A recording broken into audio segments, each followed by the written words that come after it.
ಆತ್ಮೀಯರೆಲ್ಲರಿಗೂ ನಮಸ್ಕಾರ. ಗೃಹ ಕಲಾನಿಧಿ ಚಾನಲ್ಗೆ ಸ್ವಾಗತ. ಇವತ್ತು ಶಿವರಾತ್ರಿಗೆ ಕರ್ಬೂಜ ಹಣ್ಣಿನ ಪಂಚಾಮೃತ ಅಂಥೇಳಿ ಮಾಡ್ತಾ ಇದ್ದೀನಿ. ಇದು ಉಪವಾಸ ಮಾಡೋರಿಗೆ ದೇಹಕ್ಕೆ ತಂಪು ಸಹ ಮತ್ತು ಎನರ್ಜಿ ಕೊಡುತ್ತೆ.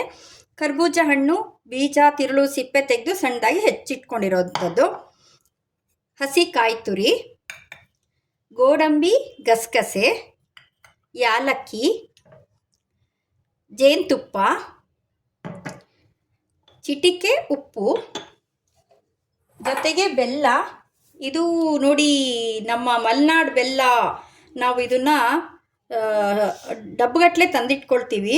ಸಸ್ಯಾಹಾರಿಗಳಿಗೆ ಬೆಲ್ಲದಲ್ಲಿ ನಮಗೆ ಐರನ್ ಅಂಶ ಸಿಗತ್ತೆ, ಹಾಗಾಗಿ ಬೆಲ್ಲದ ಉಪಯೋಗ ನಾವು ಜಾಸ್ತಿ ಮಾಡ್ತೀವಿ. ಇದ್ರ ಜೊತೆಗೆ ಇನ್ನೊಂದು ಇಂಗ್ರೀಡಿಯೆಂಟ್ ಏನಂದರೆ, ಕರ್ಬೂಜ ಹಣ್ಣು ಹೆಚ್ಚಿದಾಗ ಒಳಗಡೆ ನಿಮಗೆ ತಿರುಳು ಮತ್ತು ಬೀಜ ಇರುತ್ತೆ. ಸಾಮಾನ್ಯವಾಗಿ ಇದನ್ನೆಲ್ಲ ತೆಗೆದು ಬಿಸಾಕ್ಬಿಡ್ತಾರೆ. ಇದನ್ನು ಸಹ ರುಬ್ಬಿ ಸೋಸಿ ಅದರ ರಸವನ್ನು ಇದಕ್ಕೆ ಬೆರೆಸ್ತಾ ಇದ್ದೀನಿ. ಈ ಕರ್ಬೂಜ ಹಣ್ಣನ್ನು ನಾವು ಮ್ಯಾಶ್ ಮಾಡ್ತೀವಿ. ಅದಕ್ಕಿಂತ ಮುಂಚೆ ಒಂದು 3 ಚಮಚದಷ್ಟು ನಾನು ತೆಗೆದಿಟ್ಕೊಳ್ತಾ ಇದ್ದೀನಿ. ಯಾಕೆ ಅಂತಂದರೆ ಅದು ತಿನ್ನಬೇಕಾದ್ರೆ ಸ್ವಲ್ಪ ಹೋಳೋಳು ಸಿಗಲಿ ಅಂತ. ಇನ್ನು ಉಳಿದಿರೋ ಪ್ರಮಾಣದ ಹಣ್ಣನ್ನೆಲ್ಲ ಮ್ಯಾಶ್ ಮಾಡ್ಕೊಳ್ಳೋಣ. ಈ ಕರ್ಬೂಜ ಪಂಚಾಮೃತಕ್ಕೆ 2 ವಿಧದಲ್ಲಿ ನಾವು ರುಬ್ಕೊಬೇಕಾಗತ್ತೆ. ಮೊದಲನೇದು ಕಾಯಿ ತುರಿ,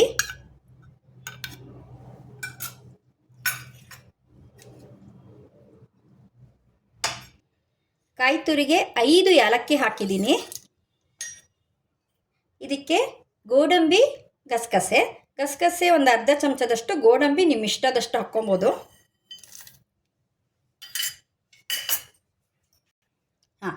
ಇದಕ್ಕೆ ಕಾಯಿ ಹಾಲು ಹಾಕೋದ್ರಿಂದ ಬೇರೆ ಹಾಲು ಬೆರೆಸೋ ಅವಶ್ಯಕತೆ ಇಲ್ಲ. ನೀರು ಹಾಕಿ ನುಣ್ಣಗೆ ರುಬ್ಕೊಂಡು ಶೋಧಿಸ್ಕೊಬೇಕು. ಈ ಹಣ್ಣಿನ ಹೋಳುಗಳನ್ನು ಮ್ಯಾಶ್ ಮಾಡ್ಕೊಳ್ಳೋಣ. ಇದಕ್ಕೆ 1 ಚಿಟಿಕೆ ಉಪ್ಪು, ಏನೋ ಥ್ರೋಟ್ ಇನ್ಫೆಕ್ಷನ್ ಆಗದೇ ಇರಲಿ ಅಂಥೇಳಿ. ನಂತರ ಬೆಲ್ಲ. ನೋಡಿ, ಮಲೆನಾಡಿನ ಸೊಗಡಿನ ಆಲೆಮನೆ ಬೆಲ್ಲ ಇದು.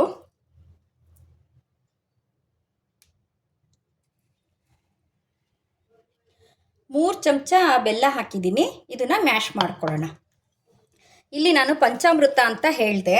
ಬಾಳೆಹಣ್ಣು ಬದಲು ಕರ್ಬೂಜ ಹಣ್ಣು ಹಾಕಿದ್ದೀವಿ, ಜೇನುತುಪ್ಪ ಹಾಕಿದ್ದೀವಿ, ಆಮೇಲೆ ಹಾಲಿನ ಬದಲು ಕಾಯಿ ಹಾಲು ಹಾಕಿದ್ದೀವಿ, ಮೊಸರಿನ ಬದಲು ಗಸಗಸೆ ಮತ್ತು ಗೋಡಂಬಿ ಹಾಕಿದ್ದೀವಿ, ಮತ್ತು ಸಕ್ಕರೆ ಬದಲು ಬೆಲ್ಲ ಹಾಕಿದ್ದೀವಿ. ಜೇನುತುಪ್ಪ ನಾನು ಹಾಕ್ತೀನಿ. ಇಲ್ಲಿ ಹಣ್ಣು ಮತ್ತು ಬೆಲ್ಲ ಮ್ಯಾಶ್ ಮಾಡಾಗಿದೆ. ಗಸಗಸೆ ಮತ್ತು ಏಲಕ್ಕಿ ಹಾಕಿ ರುಬ್ಬಿದಾಗ ಒಂದು ಅರೋಮಾ ಬರುತ್ತೆ. ಎಷ್ಟು ಚೆನ್ನಾಗಿರುತ್ತೆ ಅಂಥೇಳಿ. ಈಗ ಇದನ್ನು ಸೋಸ್ಕೊಳ್ಳೋಣ. ನಮ್ಗೆ ಏನು ಬೇಕು, ಇದ್ರದ್ದು ರಸ ಮಾತ್ರ ಬೇಕು. ಗಸಗಸೆ, ಏಲಕ್ಕಿ, ಕಾಯಿ, ಗೋಡಂಬಿದು ರಸ ಮಾತ್ರ ಬೇಕು ನಮಗೆ.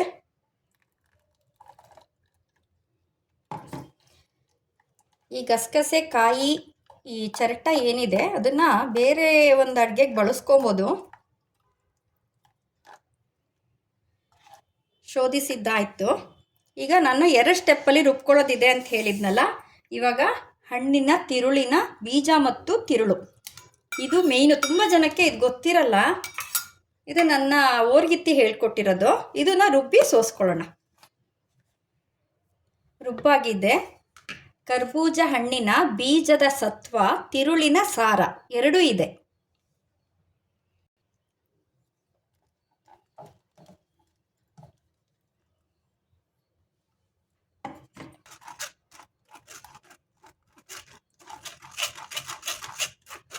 ಶೋಧಿಸ್ಕೊಳ್ಳೋಣ.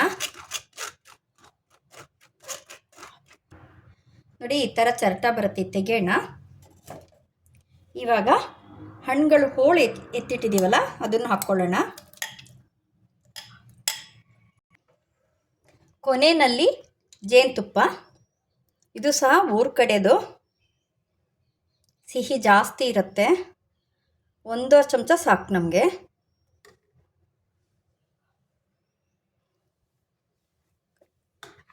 ನೋಡಿದ್ರಲ್ಲ ಆತ್ಮೀಯರೇ, ಶಿವರಾತ್ರಿಗೆ ನರಿಷ್ಮೆಂಟ್ ಆಹಾರ.